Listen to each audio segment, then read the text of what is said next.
better chance of winning that battle. Jared Vanderbilt can't get that first one to go. Wolves wearing the Aurora greens on Saturdays. And Malik Beasley gets Minnesota on the board. That's whole form. You don't want to outscore them in the paint. Exactly. Brandon Ingram able to hit the jumper. He's not come to the party quite yet this season. He had a really pretty good season last year as Minnesota gets a turnover here. Beasley sends it down the halo. J.J. Redick hasn't shot the ball well, Dave. Bowles has not played particularly well. Even Brandon Ingram isn't quite as good as he was last year as Eric Bledsoe gets the hoop there. They got out of the gates like gangbusters in the game in Utah on Thursday night as Vanderbilt gets the put back up and in. When he first got the chance to play. Well, unable to connect on that shot is Vanderbilt.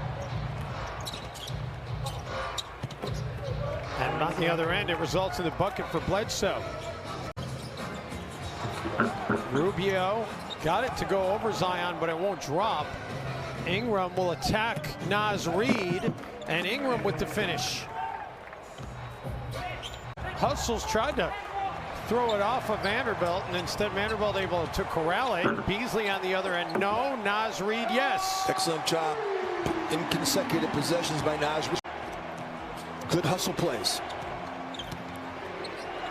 If you can get to the rim against New Orleans, you're likely to be able to finish as Bledsoe hit. When you're searching, and that's what the Wolves are doing right now, just looking for guys who will step up.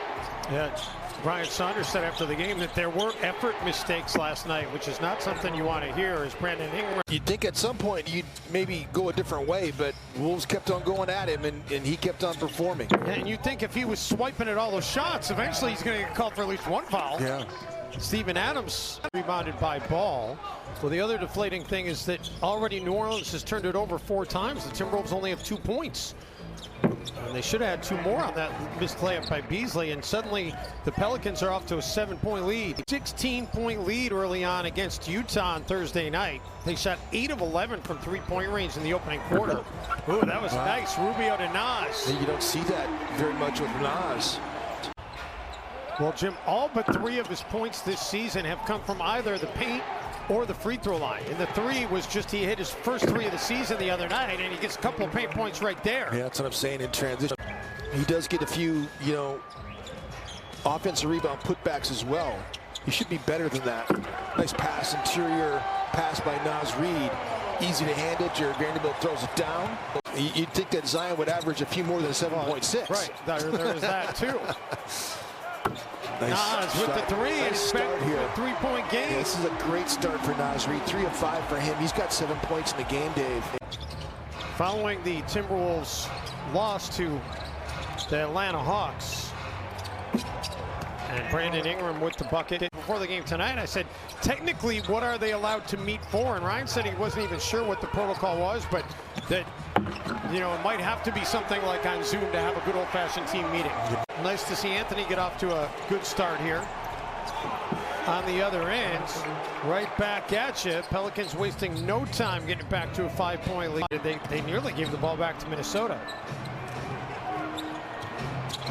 Ingram for Jackson Hayes. That was impressive. You could see that just coming right there. McLaughlin finds McDaniels all alone in the corner, and McDaniels able to connect on the 3. Let it fly, Rook.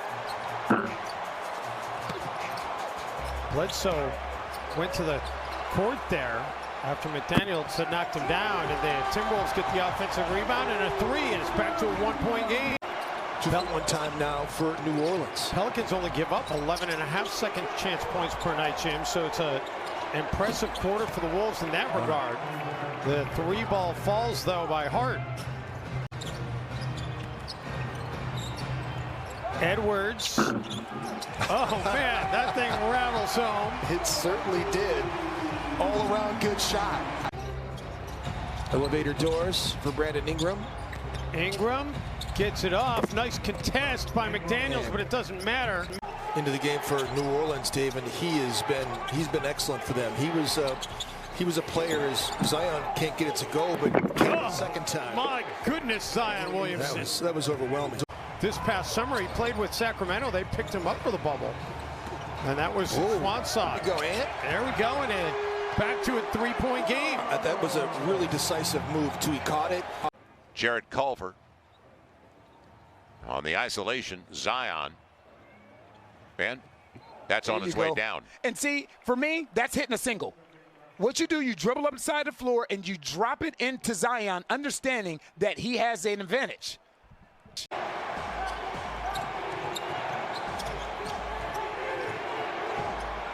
Alexander Walker takes it himself and makes it.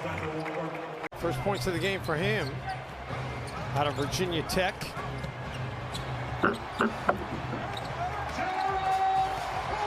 %72%.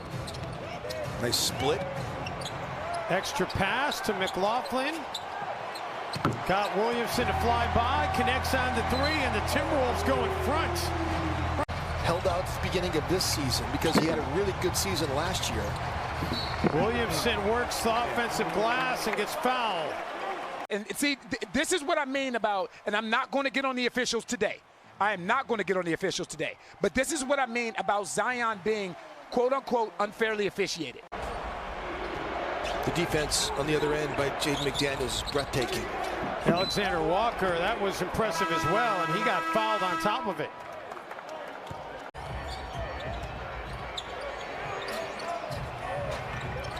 New Orleans did a nice job of defending Nas the two times he set the screen and rolled, but the Timberwolves say, okay, we'll just hit a three from Jared Culver.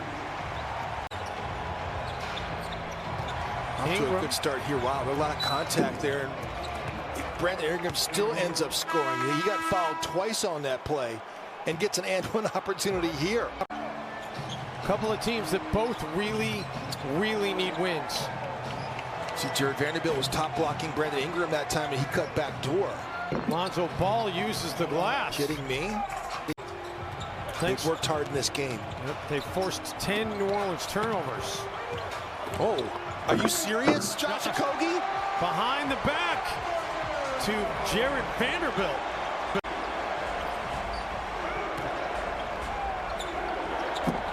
And a three on the other end by Lonzo Ball to quickly put the Pels back in front. And Brandon Ingram had 18 points early in that game, and they were kicking the Utah Jazz in the tail. They were up 17 in that game and ended up getting beat by double digits themselves. So, and Brandon Ingram only had 22 in the game, Dave, to finish the game. He had 18 early and finished with 23. Utah went on a 21-2 run in the third quarter as Beasley connects from downtown and ties it back up. In Orlando, he took the Magic to the finals, and then Detroit. Vanderbilt working the glass and coming up with the offensive putback. Yeah. Vanderbilt has 8 points and 7 rebounds in the game. So, you know, the stats that I was talking about, Jared Vanderbilt giving me a little bit less from the hustle point standpoint as Eric Bledsoe knocks down that three from the right slot. He has not been as active. The deflections are down, but in this game, he's been fantastic. And again, Rubio to Vanderbilt. Yeah, spoon feeds him again. Giving you activity tonight. Bledsoe has his third three of the game. Wolves, meantime, they've scored on 7 straight possessions. Reed looking to get 3 back, and he does.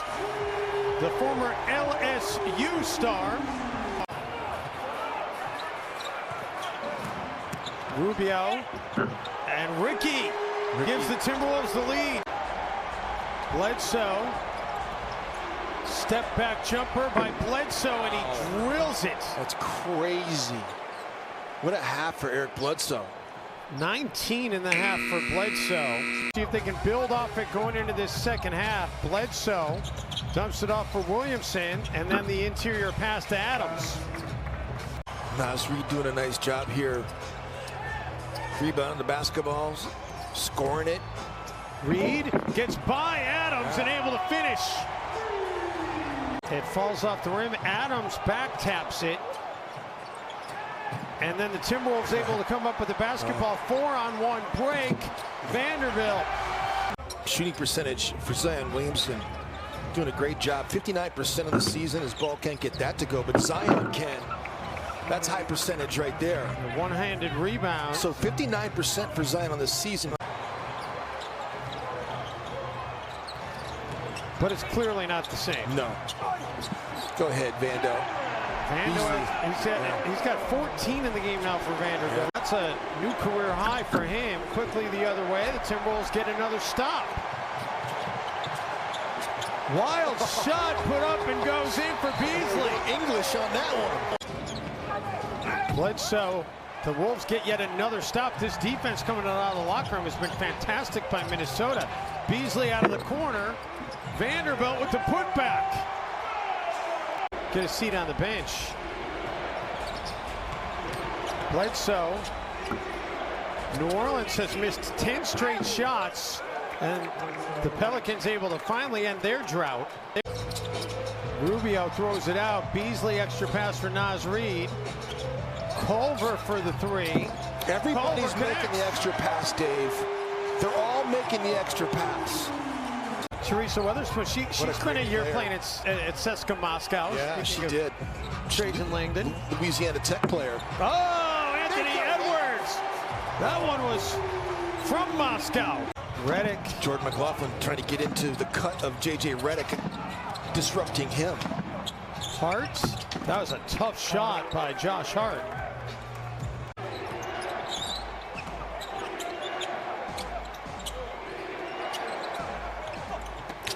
Spin out that time.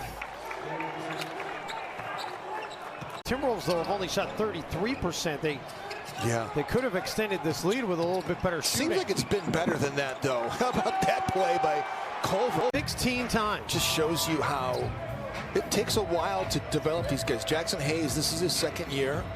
And as J-Mac gets to the rim right over the top for J.J. Redick in Philly, Dave, to get him shots. Impossible to guard. McLaughlin gets a very friendly roll. Another tough one. He had a tough layup on the left side of the glass. He gets an opportunity to play. He's ready to go.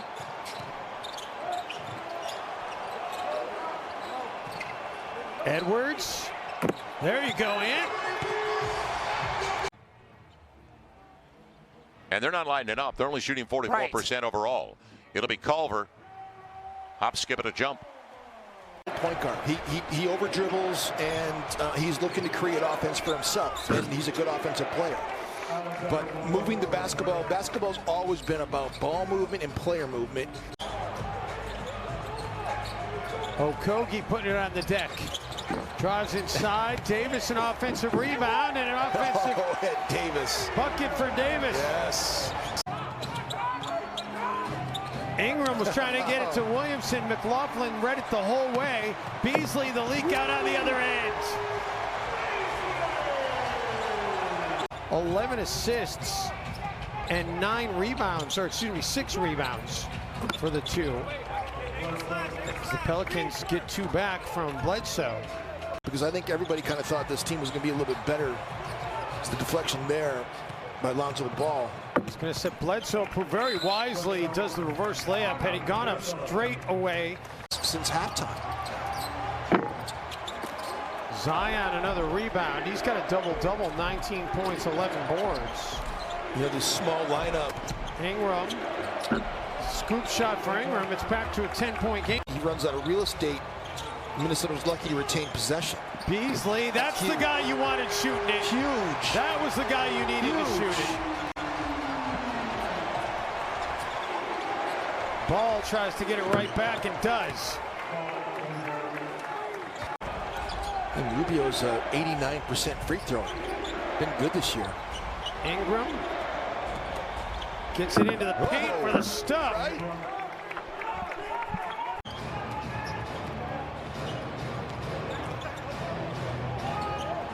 Beasley. Kick out for Okogie. And Josh drills a huge three. That's big.